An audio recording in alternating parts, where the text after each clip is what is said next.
Hello Flosstube, my name is Tamara, and in today's video I wanted to show you the start, the organization, the process and the ready works of true Mill Hill kits.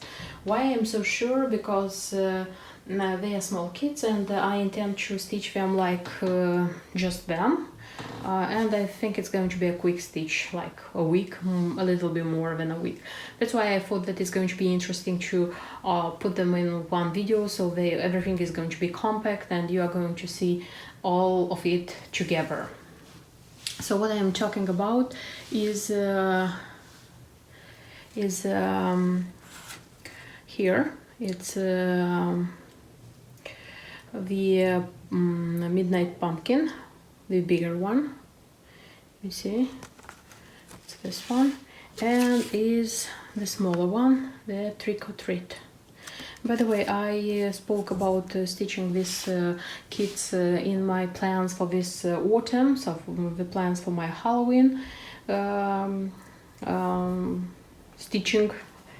And what did I do? By the way, I organize these processes, both of them. So in a sec you'll see I have both of them in a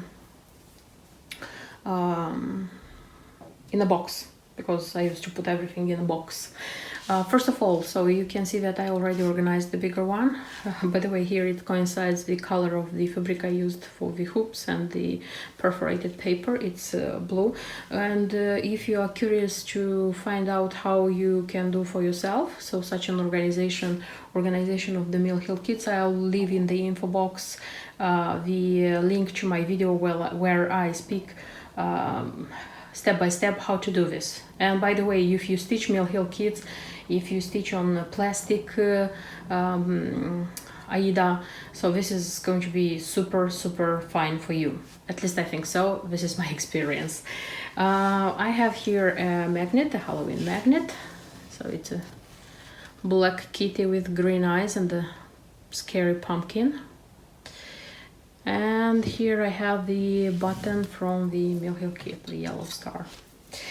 What else? I organized already the second one, the small one, on such small hoops. So here it's black perforated paper. And by the way, I don't know if you can see, in this case, you know, like this paper was sticked to the white paper. So this one from this one, so it was sticked here, and white marks left on this paper. It's not so, how would I say, tragic, because it's going to be stitched everything, you see. It is just the edges which have to be cut, but nevertheless it's not nice. I saw in videos of some other girls, that stitchers, that it happens, and it's the first time when it happened to me actually, you see. So this is the organization of the perforated paper. I have a star for this one, a button, and there is such a treasure. It's a black star for the Trick or Treat one. The beads, I sorted out the beads. By the way, here are the beads for both kits, and what's interesting is that the kits have common shades of beads except this one. So this one is used just in the kit Trick or Treat. The others, like this one is common for both, this one is common for both, what else, this one is common for both. So it was very, how they say, nice organizing them in the same organizer, bead organizer. And if I'm going to speak about the threads are also for both kits, and the shades are super nice. See, like bright yellow, black, purple, teal, orange, bright orange. I'm just in love with these colors. I think the result is going to be very nice. So this is how the organization is done. I am ready to start stitching, and meanwhile I'm going to show how my progress is going on. I wanted to show which my progress is on this Mill Hill kit. This is from the autumn series. This is Midnight Pumpkin. quite an easy one to stitch because there are not so many colors, just 11. And this is what I have so far. I'll put it like this because it's going to be seen better. So the pumpkin is already done. The background, which is the most important thing for me, is done because, you know, the background is made with the same, almost the same blue color, out of which the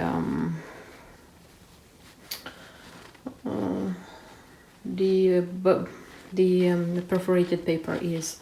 So it's quite difficult, more or less. Full eyes get tired when you're stitching this. So actually what I have to do, also from threads, I have to stitch like the eyes, the nose, the mouth, and there are some things like here in the background. And of course the bottom, the beads on the bottom. But the vast majority is done. The interesting thing which I noticed here, by the way, because when I started stitching Mill Hill kits, most of them were stitched in 3 threads. Then, not so far ago, I started stitching kits which were being stitched in 2 threads. And now it's the first time when I have like, for the first time I have like the vast majority is in 2 threads and just 2 shades are stitched in 3 threads. I haven't stitched yet the 3 threads, but I'm just curious which effect is going to give it to the work, you know? It's like something, I think it's going to be nice. But anyway, I'm in love with this work. I can't wait to finish it and have it framed. If you want, by the way, you can change the perforated paper with the fabric. The navy color of fabric from Zweigart is going to be perfect for this one. But I want to frame in Mill Hill frame, which is being sold, like, and that's why I just kept the perforated paper. I didn't change it. And one more work which I'm doing parallel with this one, also it's Halloween topic and also it's Mill Hill. Actually it's this one, Trick or Treat, and I'm stitching them parallelly just because for a change of color, you know. It's like because here it's a lot of like brown, orange and the blue background, and here I just switched to bright yellow. There is some purple here, so I'm doing them parallelly just because of the colors which I use, so that I wouldn't get tired of just one color. This one also is almost done, so the vast majority is stitched. I have just a little bit to finish it, and then the beading, so I hope it's going to be quick. I don't know if I told you, but this one, the perforated paper is black, and it was sticked to this paper, like here, and it has white traces on it.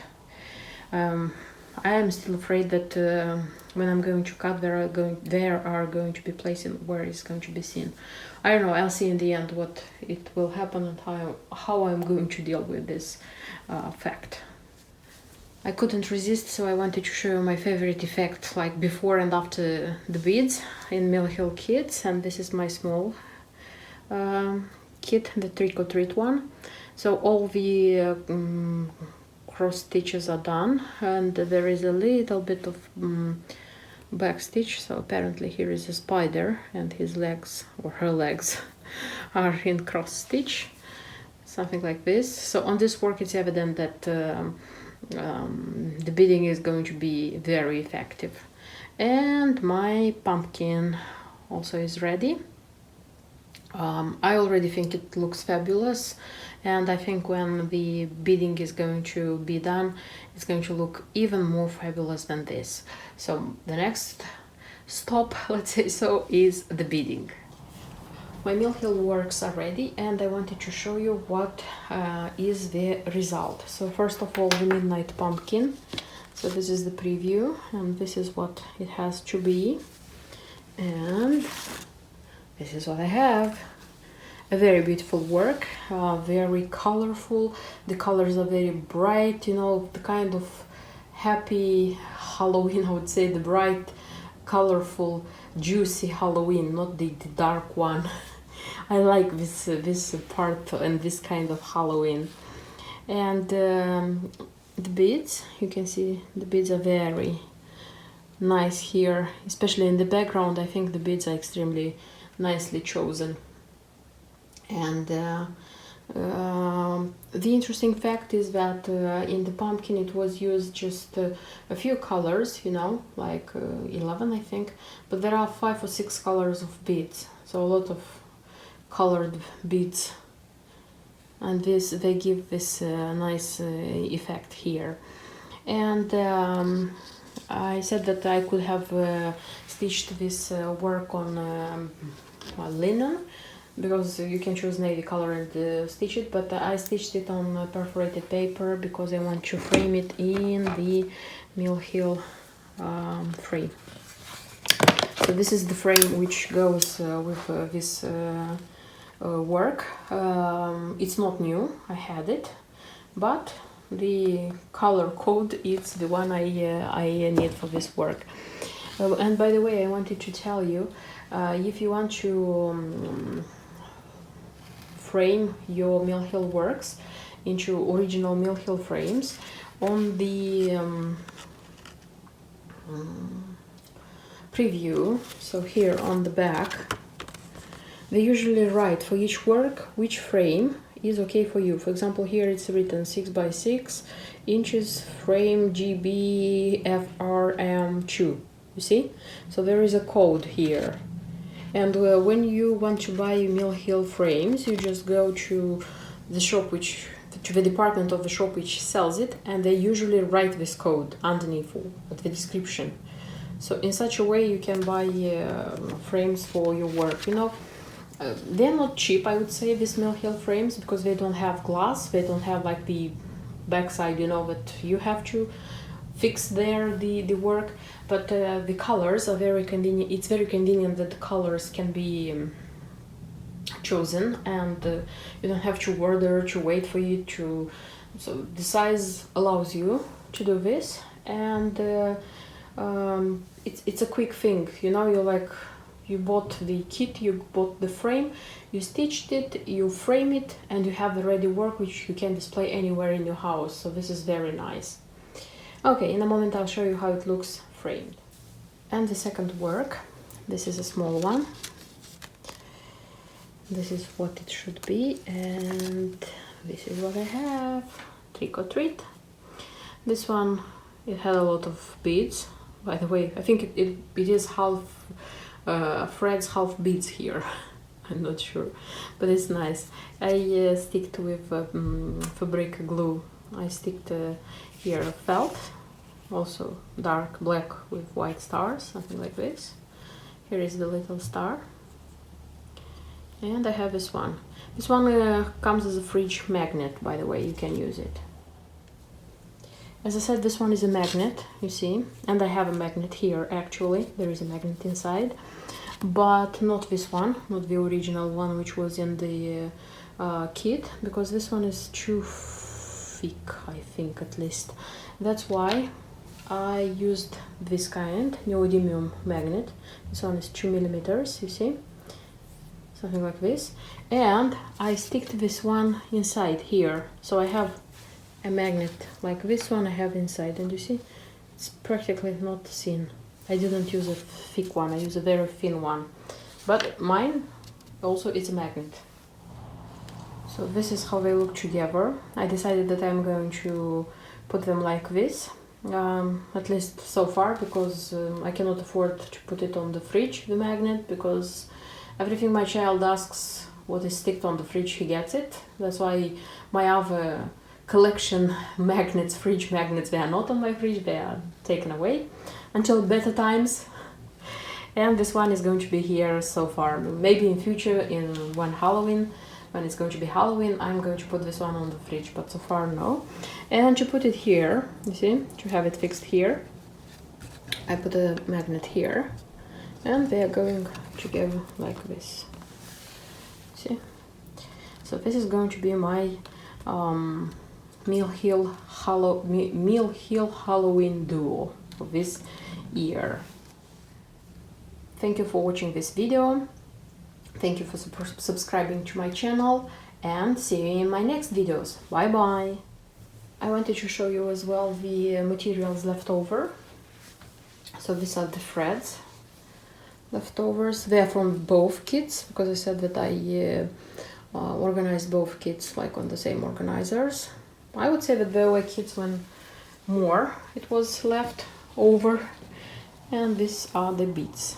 The beads again are for both sets, for both kits, and this is what is left.